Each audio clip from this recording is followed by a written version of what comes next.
തീർച്ചയായിട്ടും പ്രക്ഷോഭം ആരംഭിച്ചല്ലോ. ഇനിയും കഴിഞ്ഞ ദിവസം സെക്രട്ടേറിയറ്റിന് മുമ്പിൽ അതിശക്തമായിട്ടുള്ള സമരം ഉണ്ടായിരുന്നു. നിങ്ങൾ തന്നെ അത് ഒരു അരമണിക്കൂർ ലൈവായിട്ട് കാണിച്ചതാണ്. കോഴിക്കോട് പല സ്ഥലത്തും അതിന്റെ പേരിൽ സമരങ്ങൾ നടക്കുന്നു. ഇനിയും സമരങ്ങൾ തുടരും.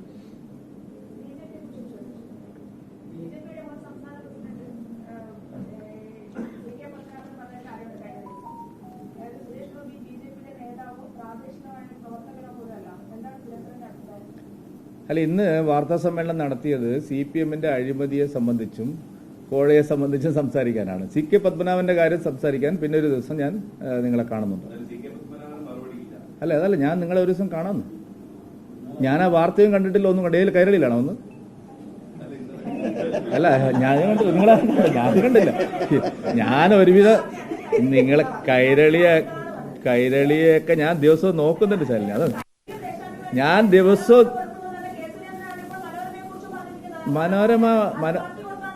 മനോരമയെ പറ്റി വെറുതെ ചെല്ലല്ല. ഞാൻ പറയട്ടെ, മനോരമയെ പറ്റി പറഞ്ഞതിൽ നിങ്ങൾ വേവലാതിപ്പെടണ്ട. ഞാൻ പറഞ്ഞത് അങ്ങനെ ഒരു വാർത്ത കൊടുക്കുമ്പോ ഞങ്ങൾക്ക് എന്താ വേവലാതി? വെറുതെ ഇത് കൈരളിയും BJP-യും തമ്മിലുള്ള ഞാൻ ഒരു പത്രത്തിലും ഞാൻ ആ വാർത്ത വായിച്ചില്ല, ഒരു ചാനലിലും ഞാൻ കണ്ടില്ല. പിന്നെ എന്ത് ചെയ്യും ഞാൻ? ഏതിലാ അത്? ഏതിലാന്ന് പറയുന്നത്? ഏത് ചാനലില്ല? ഏത് പ്രാദേശിക ചാനൽ? കണ്ണൂർ വിഷൻ. അത് ഞാൻ നോക്കിയിട്ട് ഞാൻ പറയും. എന്നോട് നിങ്ങൾ ഇങ്ങനെ ചൂടായിട്ട് എന്താ കാര്യം? നമ്മൾ കാണണ്ടേ? കാണാത്തൊരു വാർത്തയെ പറ്റിയിട്ട് ഞാൻ പെട്ടെന്ന് തന്നെ പ്രതികരിക്കണം എന്ന് പറഞ്ഞാൽ ഇനിയും വരാന്ന്. ഞാൻ എത്ര വാർത്താ സമ്മേളനം ഇവിടെ നടത്തിയിരുന്നു.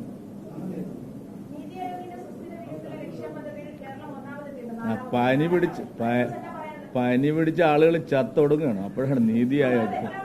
അല്ല, എത്ര ആള് ചാവുന്നു?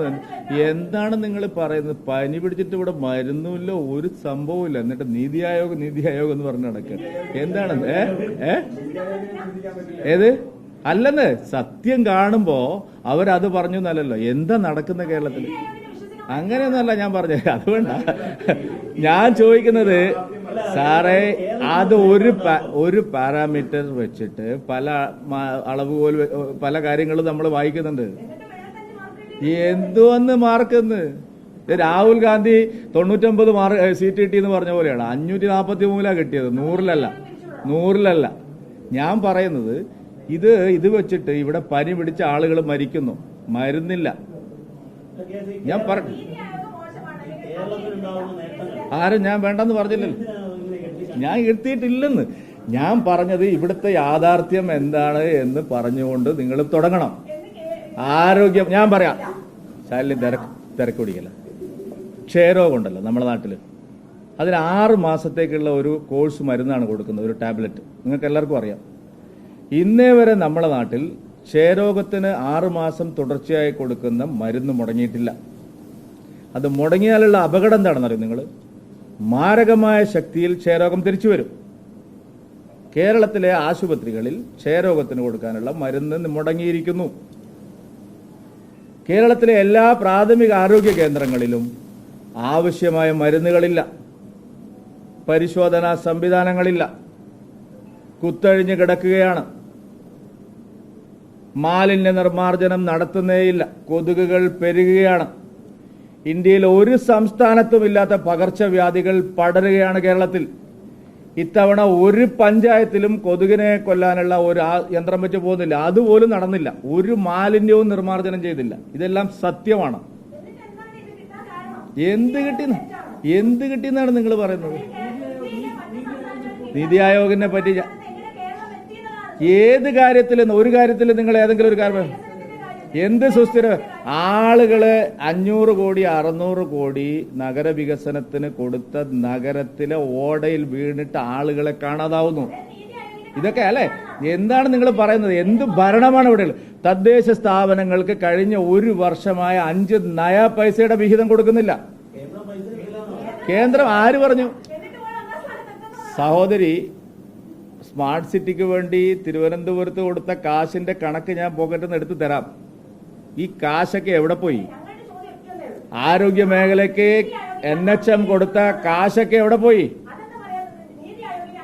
നീതി ആയോഗ് ഏതെങ്കിലും ഒരു കാര്യത്തിൽ ഒരു പാരാമീറ്റർ വെച്ചിട്ട് കേരളം നല്ലതാണെന്ന് പറഞ്ഞ ബാക്കിയെല്ലാം അംഗീകരിച്ച് തരാൻ മാത്രമുള്ള മടയന്മാരാണോ കേരളത്തിലെ ജനങ്ങൾ?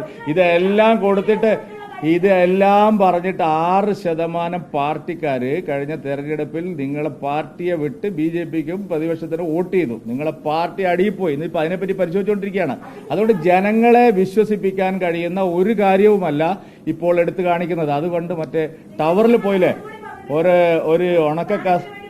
ഒരു ഒരു ഇരുമ്പ് കസേരയിട്ട് മറ്റേ ടവറിന്റെ അവിടെ പോയി ഇരുന്നിട്ട് വലിയ ലോകം മുഴുവൻ ഞങ്ങളെ പിണറായി വിജയനെ ആദരിക്കുന്നു എന്ന് പറയുന്നത് പോലത്തെ നമ്പറുകളൊന്നും ജനം വിശ്വസിക്കില്ല. ജനം നിങ്ങളെ വെറുത്തു കഴിഞ്ഞിരിക്കുന്നു.